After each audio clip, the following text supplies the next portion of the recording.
I would absolutely hate for us to waste a defense like this because the offense can't get their shit together.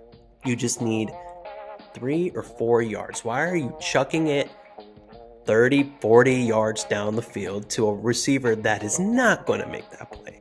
Yeah, run the ball. Run the ball in that situation, please. Just, Anyways, I digress.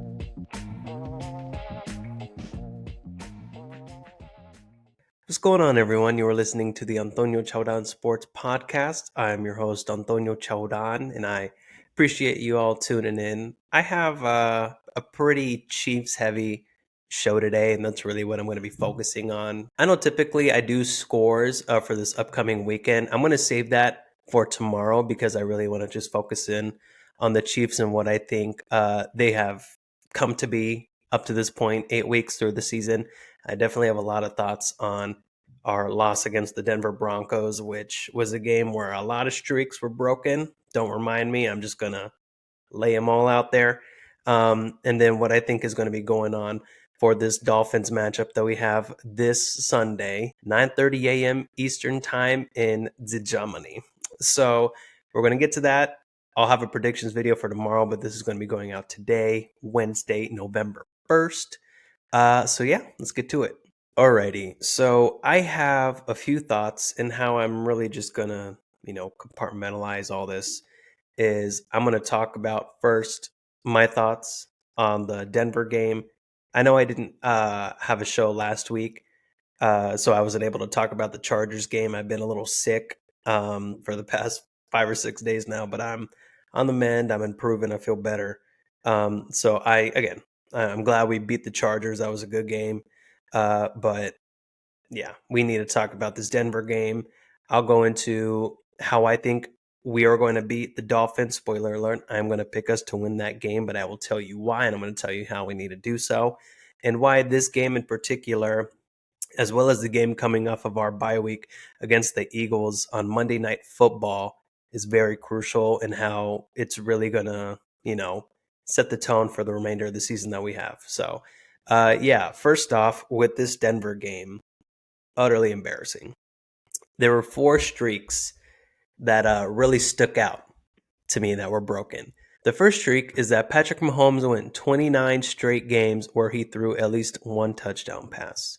That streak is now broken. They were only able to put up 9 points, which were 3 straight field goals. So there's that. The second streak that was broken is that up until this past Sunday, against all AFC West divisional opponents, he had not lost one away game.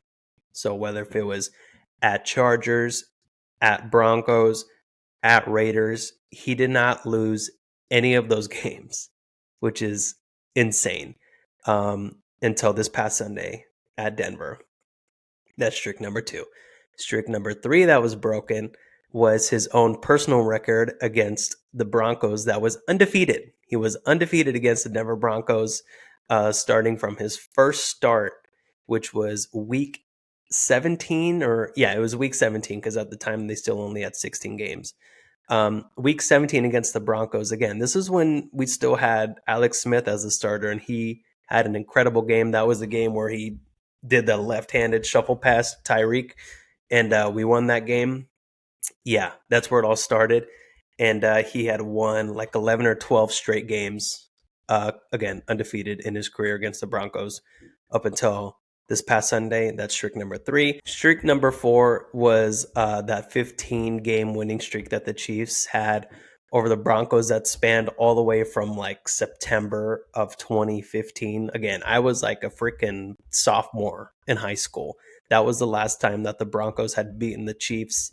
And yeah, so we were going on over 8 years, just about, where the Broncos did not beat the Chiefs. So yeah, a lot of streaks were broken that day, unfortunately. I get it, streaks are meant to be broken, but the fact that they were broken all those same days and in that fashion sucked. But it is what it is. It was a really, really embarrassing game, more so for the offense. The defense showed up, okay? Again, 24 points was the most points allowed on this Chiefs defense so far this season. We are allowing, through 8 weeks, 16.1 points per game, which is second in the entire NFL, right behind the Baltimore Ravens that are allowing 15.1 points per game. I would hate, and again, I will get into this, for us to waste a season in which this defense is playing lights out. Like, this is a defense that Mahomes has never had in his career up to this point, and I would absolutely hate for us to waste a defense like this because the offense can't get their shit together. You know, that's the first thing. Second thing, 5 turnovers, 2 interceptions thrown by Pat, 1 fumble by Pat, a muffed punt by McCall Hardman, and a fumble by Marquez Valdes-Scantling. You can't have that. You cannot have that. As a season, we have a total of 16 giveaways, 10 interceptions, 6 fumbles. Like that's not winning football right there. Through 8 games, we are averaging 2 turnovers a game.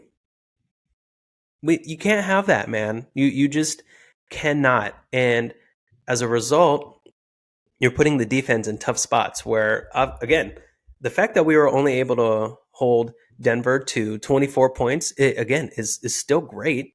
I mean, we had a blocked field goal by Justin Reed, which was an amazing blocked field goal. I mean, it was crazy how he came off the line like that off the edge. And again, we made the Broncos punt multiple times. Look, I know you don't lose the game because of one play, but the point in the game where we lost it was at the beginning of that fourth quarter when we called off the punt. Because at that point, it was a 14-9 ball game, still plenty of time left on the clock. We had just made the Broncos punt the ball. And yeah, he muffs it at the 5-10 yard line. They get it right back and score just a few downs later. And at that point, in my opinion, that was what lost us the game, or more so the final nail in the coffin. You can't have that. You just cannot have that. And Mecole, I felt like he was the reason why we were able to really seal the game against the Chargers. A great punt return. Obviously, this was when Dante Hall was being inducted into the Chiefs Hall of Fame. He was getting his name on the whatchamacallit, the stadium. Dante Hall, the human joystick, like that paid homage to him, I felt like, in that play. And then he had a crucial third down completion to be able to convert, keep that drive alive. And we scored, if not that next play, 2 plays later, to win 31-17, really put that game away there. Turns around and has a game like this where, he made some plays that lost us the game. And, to his credit, he owned up to it. He was on, I think it was Twitter or X, later that day after the game, and he said that one was on me. So credit to him for, taking some blame there. But again, we cannot have that. A main issue that I have seen, there are 2 issues here. The first issue, I believe, is that Andy Reid, in particular, is not accepting the fact that this is not a Chiefs offense that is going to be able to produce like it has in past years. It just isn't. We're averaging 23.4 points per game, which is 12th in the entire NFL. That's not a Chiefs offense that we're used to seeing. You look at our wide receiving core. Where do you see a number 1, even a solid number 2 wide receiver? I think of solid number 2 wide receivers. I think of a guy like Gabe Davis, right? I think of a guy like T. Higgins. Even I mean, obviously Puka Nacua is new and upcoming, and you would have thought like Cooper Kupp would have been the guy. So you think of Cooper guys number 1, Puka Nacua number 2, a rising rookie who's had a sensational year so far. We don't have guys like that. We have our deep threats in Marquez and Justin Watson. We have our speed guys in Sky Moore, Kadarius Toney. We were supposed to have Justin Ross, who has had some issues off the field, so it'll be interesting to see what happens there with him. And then we have Rashee Rice, our rookie, who I feel like is definitely more so going to be the number 1 target for Mahomes because he has shown the ability that he can do more. Again, Marquez with that fumble. He only has 1 touchdown so far this season, and the last time he had scored from that one touchdown this season, I think it was like last December when he had last scored. So again, he is not a number one. He's not really even, a bona fide number two. And so you're looking at the guys that we have, and it is clear that this is not a receiving core that can really get it done. At least even last season when we had Juju, um, you know, again, he had success in Pittsburgh, but, was kind of falling off at that point. And we picked him up. Was he a number one wide receiver? No, but he was our number one wide receiver because you could count on him to make the plays when it needed to happen. He was a bigger bodied receiver. He had some meat on him, right? He wasn't just all stick and bones and can run a 4.2, 4.3. Like, no, that's not what his build was, but that's not what we necessarily needed from him. We didn't need a speed guy that can just outrun everyone because it's clear that that type of mold isn't being very successful so far this season for us. I guess a 1B part to this first thing here with Andy Reid is that he is not running the ball as much as I feel like we should. Against Denver, Pacheco was, I think, averaging 5 yards a carry. He had 8 carries for 40 yards. So, yeah, I mean, again, keep feeding him the rock, man. We were in that game until that muffed punt by McColl early in the fourth quarter. You had all of that time to run Pacheco, and he just didn't. That's frustrating. That's frustrating as a Chiefs fan because you see that we can run the ball. We need to feed Pacheco more. He has, I believe, like 103 carries or 108 carries so far, averaging 4.3 yards a carry, a total of 459 yards for the season so far. Like, we got to feed him more. We do, because this is a guy that can change games. This is a guy that on just one run, he can break it open 20, 25, 30 yards and change a game. You got to keep the defense honest because they know and they are seeing so far this season, and even other teams that haven't played us yet but are going to play us, they see how we're struggling through the air. And so, how are we going to be able to combat that? We got to have some complementary football going on here. We got to run the rock. Okay. Um, I was on this podcast last night called Informed Idiots with Ivan Trejo and Nate Yanez. They're two guys from KC that are family friends of mine. I've known Ivan for a while, and Nate, he's actually known my family for quite some time too. Both of them have, and it was a lot of fun. So go check it out, Informed Idiots. They're on your, Spotify's of the world and Apple Music, Apple Podcasts. So definitely check them out there. It's already out now. Um, but Nate made a good point that we have a lot of creativity that we've had in past seasons that's just not showing up and materializing so far this season.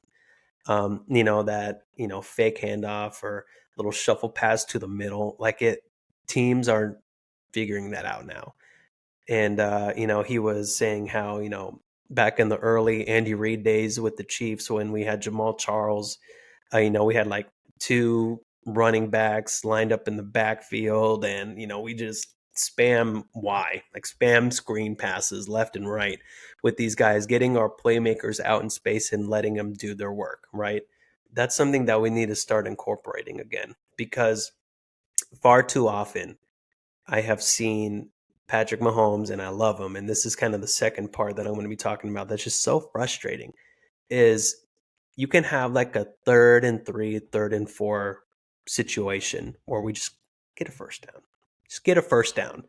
And you see Mahomes trying to play hero ball and go for the big play on 3rd down when I'm like, dude, you just need 3 or 4 yards. Why are you chucking it 30, 40 yards down the field to a receiver that is not going to make that play?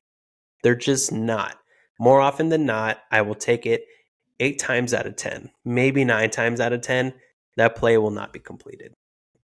It just won't. And the 1 out of 10 or 2 out of 10 times it does, you're like, oh my gosh, that could have been so bad, right? Like even when you do make that completion, you're still like, oh man, like that was too close. Like, why are you making that play? Again, I know Mahomes has matured and has grown as a player. Of course he has. And look, he's arguably going to be one of the best, if not the best quarterback to ever play the game. He already has 2 Super Bowls under his belt right now, 3 Super Bowl appearances. He's just now 27, 28 years old, already has 2 NFL MVPs, 2 Super Bowl MVPs. You guys know the resume. I don't need to reiterate it to you all. But it's just little things like that where they can be game-changing plays.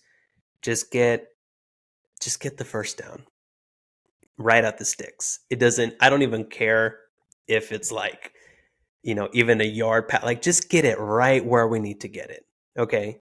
I'm not, just get it right where we need to get it. Okay. I don't want you throwing a bomb 30, 40, 50 yards down the field trying to get a touchdown when you just need to get the first down right there.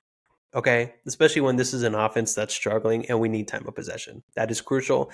We need time of possession because we need to keep the other team off the field and give our defense that rest. Because more often than not, we are turning the ball over and we are putting our defense back in not so comfortable positions. And even then, with that being the case, our defense is still played lights out. And I love what I'm seeing from my defense, and we got to keep it up.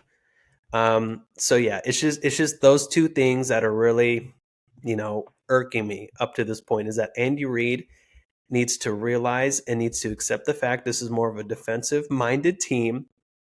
And if we're going to be successful on the offensive side of the ball, we got to incorporate more. We got to put our receivers in better positions just for them to make plays, not so much where we're expecting them to beat their guys on their own, because it's clear that's not happening. That's why Mahomes keeps getting sacked. That's why he keeps trying to, fit the ball in tight windows and force it, and that results in turnovers. That's why we have 16 giveaways through 8 games, which is unacceptable. We need to run the ball more. We need to trust our backs more. We need to get McKinnon into space, let him, make some plays out, in the open field. And we got to give him, Pacheco the ball more. We got to give him more carries, keep feeding him, because he is a guy that, again, I have said he can hit 1,000 yards this season, easily 1,000 yards, if we just keep feeding him and being consistent with running the ball. That's what we need to do. We need to keep the defense honest and not just let them think that we're just going to struggle through the air and we're just going to keep, spamming the ball to receivers that just simply cannot catch the ball and perform as well as we were expecting to this season. And on the other side too, you also need to keep into consideration the workload that we're making Kelce have. Look, I'm sure he loves it. I'm sure he wants to be the hero of the team and put the team on his back. But at the same time, you can't expect that from him every single game, because there's going to be games where he's double teamed. Shit, he may even be triple teamed. Who knows with how desperate we are to give Kelce the ball. We need to have balance on the offensive side. We just do, and we don't right now. And that's the issue. So Andy Reid needs to see that, and Patrick needs to understand the situation that he's in with this team and be like, look, let me not throw the ball down the field when we just need a few yards to get a first down. Let me be patient, because he had to be patient that last season with Tyreek when people were realizing what we were doing and just had 2 high safeties, and he had to take the check downs. He had to take, those little screen passes, those little dink and dunk passes instead of chucking the ball down, right? Like that's not what's going to be the case this season. And Mahomes needs to just be patient and realize that's going to be the case. Maybe get in Andy's ear a little bit, like, hey, let's run the ball a little bit more, right? Like I'm sure, if and look, I don't know if Mahomes has been this persistent about running the ball. Maybe he has, and Andy's just stubborn. But if he hasn't, he needs to be like, look, we have a guy back there that can run the ball. Let's freaking use him, right? So that's what I think about that right now. Okay, so before I wrap up here, let me tell you how we need to beat the Dolphins and why I think we're going to be able to do so. So, in the 2 losses that Miami has, both to the Bills and the Eagles, both the Bills and the Eagles were able to get 3 or more sacks on Tua. That's the first thing. We got to pressure Tua. The second thing is that they were able to get Tua to throw at least 1 pick. In those 2 games, Tua has a total of 7 sacks against him and 2 turnovers and 2 touchdown passes. That's it. That is the formula to beat this Dolphins team, specifically on the offensive side of the ball. On the defensive side of the ball, they have not shown that, they can really stop a team yet.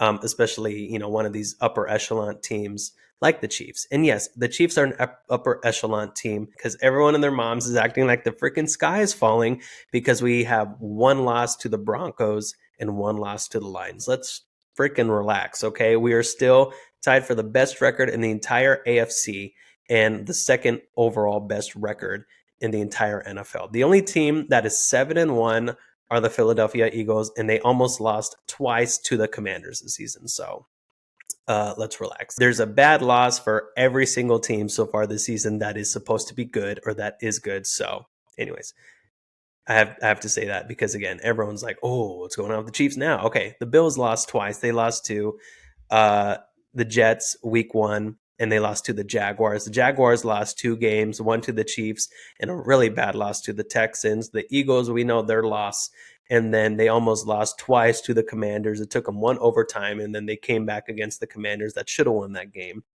I digress. The Lions, we know their 2 losses. Again, with the Dolphins, like I've prefaced, they've lost 2 games, one to the Eagles, one to the Bills. The Bengals, they're 4-3 right now, but they started off, shaky. They're on a little trend now. I understand that. And they typically start off slow, and Joe Burrow's been injured. I get all that. But come on, let's show some objectivity here. Not every team has had the perfect season so far through 8 games. So, again, I feel like the Chiefs had some wiggle room to lose a game. They lost this game. Now let's get our shit together, right? Back to what I was saying. We need to pressure Tua, okay? We need to force turnovers. Jalen Ramsey's back on that defense now, which, again, I know is like one of their missing pieces. He's a crucial piece, don't get me wrong, and he's probably going to be matched up against Kelsey. We need to use that to our advantage. If there's going to be attention put on Kelsey, the other guys got to get involved. We got to get that run game going. We got to keep them honest, okay? We got to get, our other guys like Rashee Rice, Sky Moore, we got to get them out in space. Get them easy passes, easy screen passes. Enough with this freaking jet sweep stuff because that has not been working. The teams can sniff it out, and we're losing 2-3 yards on those, all right? Just quick, easy passes to the sideline, right? Like freaking get a guy out in space and let's see what he can do. Again, I'm tired of all of the fancy shit in the backfield. We got to stop doing that. And Andy, stop doing that. All right. On 3rd and 1, 3rd and 2, we do that play and we lose freaking 3, 4, 5 yards. And it's 4th and 5, 4th and 6 when we easily could have gotten a first down, either running the ball or, running the ball. Run the ball in that situation, please. Just, Anyways, I digress. But yeah, that's how we're going to win this game. Okay. We got to own time of possession. Okay, we got to own it. And you know what's ironic with this Chiefs team right now? The way that this team is built is the way that opposing teams were built to beat this Chiefs team in the past, where we didn't necessarily need time of possession because we could score in 2 or 3 minutes. But the one recipe that would always beat us is that they could run the ball down our throats, own time of possession, and keep Mahomes off the field. That was how teams beat us. So when it mattered most, we could be up 33-30, 4 minutes left in the game. The opposing team is just running the ball over and over and over again, getting first down after first down. Mahomes is on the field, can't do a damn thing about it. Clock runs out, they go down and score, game's over. That was how the Chiefs would lose back then. And the fact that this is more so of a Chiefs team now that is like those teams that used to beat the Chiefs, I find hilarious. So yes, own time of possession. We got to get pressure on Tua. Chris Jones, Charles Omenihu, George Karlaftis, Mike Dana. Boys, let's get it. All right, come on. I know we can get pressure. Again, Leo Chanel, Nick Bolton's out for a few weeks. Definitely a few weeks, like 4 to 6 weeks with that dislocated wrist. Willie Gay, Drew Tranquil, guys, let's get it. All right, come on, please. Something too that I haven't talked about yet, I'll just touch on briefly, is obviously this is the first game Tyreek Hill is going to be playing against the Chiefs since he was traded. So that'll be interesting to see how we're going to play him. I mean, look, if anyone knows how to play against Tyreek and Nate and Ivan mentioned this on the show last night. Um, Andy Reid and Spagnuolo are the ones to know how to stop Tyreek because he was on the team for years, right? So they know how to stop him. They know how other teams have been able to stop him in the past. And so, I feel good with the fact that we're going to have a good game plan for him.